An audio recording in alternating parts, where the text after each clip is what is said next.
Champions ലീഗിലെ വിശേഷങ്ങൾക്ക് എല്ലാവർക്കും സ്വാഗതം. അപ്പോൾ ചാമ്പ്യൻസ് ലീഗിലെ വിശേഷങ്ങൾ എന്ന് പറഞ്ഞു കഴിഞ്ഞാൽ പ്രീ ക്വാർട്ടർ കഴിഞ്ഞു.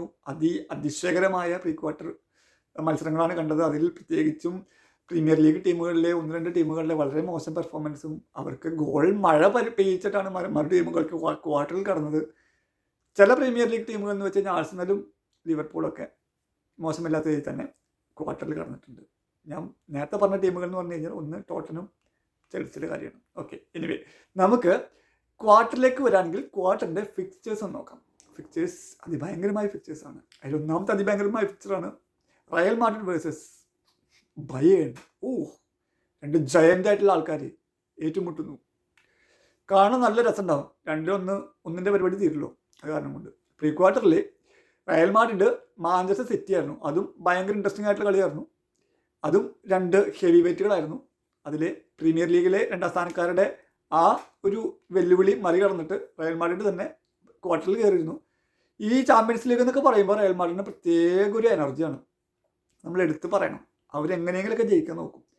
ഈ സിറ്റിയുടെ അവസ്ഥ പറയുകയാണെങ്കിൽ സിറ്റി വീണ്ടും തോറ്റു, അത്രേ ഉള്ളൂ. എനിവേ രണ്ട് പാദത്തിലും എന്ന് പറഞ്ഞു കഴിഞ്ഞാൽ ബെർണബ്യൂവിൽ വെച്ച് തന്ന ആദ്യ പാദത്തിലും തിരിച്ച് എത്തിഹാദിൽ വെച്ച് തന്ന രണ്ടാം പാദത്തിലും റയൽ മാഡ്രിഡ് സിറ്റിയെ മലർത്തിയടിച്ചിട്ട് ക്വാർട്ടറിലേക്ക് ആധികാരികമായി തന്നെ കയറി.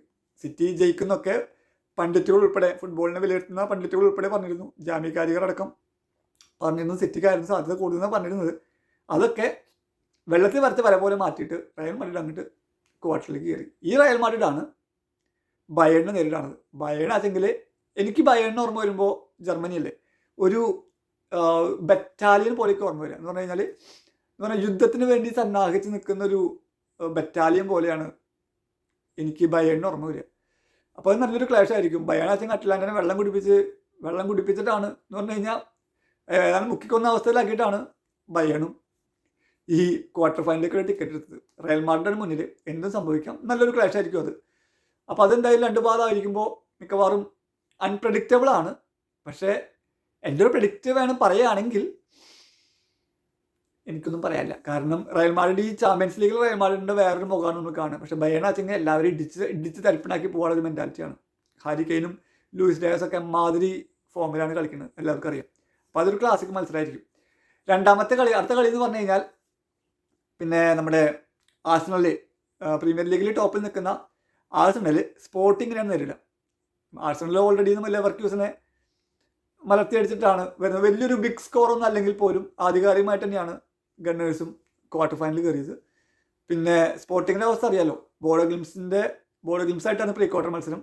ബോഡോ ഗ്ലിംസിന് നാട്ടിലൂടെ 3-0 തോറ്റ് നാണം കെട്ടിട്ട് രണ്ടാം ഭാഗത്തിന് സ്പോർട്ടിങ്ങിൻ്റെ ഗ്രൗണ്ടിൽ വന്നിട്ട് 5-0 ബോഡോ ഗ്ലിംസിനെ തോൽപ്പിച്ചിട്ടാണ് ഈ സ്പോർട്ടിങ് നമ്മുടെ ക്വാർട്ടറിലേക്കുള്ള ടിക്കറ്റ് എടുത്തിട്ടുണ്ടായിരുന്നത്. അത് കാരണം കൊണ്ട് ഒരു അട്ടിമറിയിലൂടെ തന്നെയാണ് സ്പോർട്ടിങ്ങും ക്വാർട്ടറിലെത്തിയിട്ടുള്ളത്.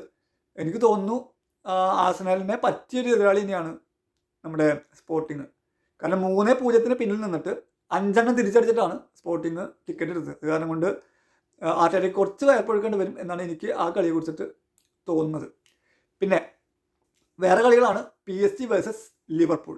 അതൊരു മോശമില്ലാത്ത ക്ലാഷ് ആയിരിക്കും. പക്ഷേ ഇപ്പോഴത്തെ സാഹചര്യത്തിൽ ഞാൻ PSG തന്നെയാണ് സാധ്യത കൊടുക്കുന്നത്. നമ്മുടെ ലിവർപൂള് ഗലറ്റാസറയ്ക്കെതിരെ 1-0 ഗലറ്റാസറയുടെ ഹോം ഗ്രൗണ്ടിൽ തോറ്റിട്ട് ഇവിടെ വന്നിട്ട് ഗംഭീരമായിട്ട് അവരെ വളർന്നിട്ട് ആക്രമിക്കുന്നതാണ് കണ്ടത്. ആദ്യം മുതലേ ആക്രമിച്ച് ഗോളടിച്ച് 4-0 അങ്ങോട്ട് ജയിച്ചിട്ടാണ് അവർ ടിക്കറ്റ് എടുത്തിട്ടുള്ളത്. അത് കാരണം കൊണ്ട് ലിവർപൂളും ശക്തരാണ്. പ്രീമിയർ ലീഗിൽ വളരെ മോശം പെർഫോമൻസ് തുടരുന്ന ലിവർപൂള് ചാമ്പ്യൻസ് ലീഗ് മോശമില്ലാത്ത കളി തുടരുന്നുണ്ട്. പക്ഷേ PSG അങ്ങനെയല്ല.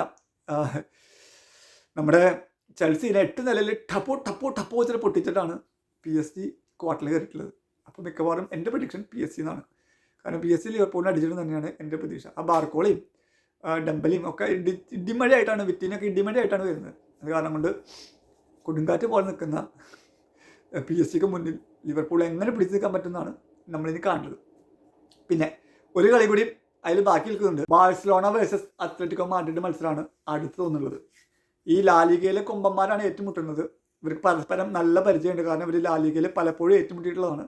പലപ്പോഴും അങ്ങോട്ടും കൊടുത്ത് ഇങ്ങോട്ടും കൊടുത്ത് വളർന്നിട്ടുള്ള മക്കളാണ് ഇവർ. അത് കാരണം കൊണ്ട് ഇവരുടെ മത്സരം ഒരു ലാലിഗ സ്റ്റൈൽ മത്സരമായിരിക്കാൻ സാധ്യതയുണ്ട്. പക്ഷേ എന്നിരുന്നാൽ പോലും നല്ലൊരു ക്ലാഷ് ആയിരിക്കും. സിമയോണി എങ്ങനെ ഹാൻസി ഫ്ലിക്കിൻ്റെ പിള്ളേരനെ മെരുക്കും എന്നാണ് നമുക്കറിയേണ്ടത്.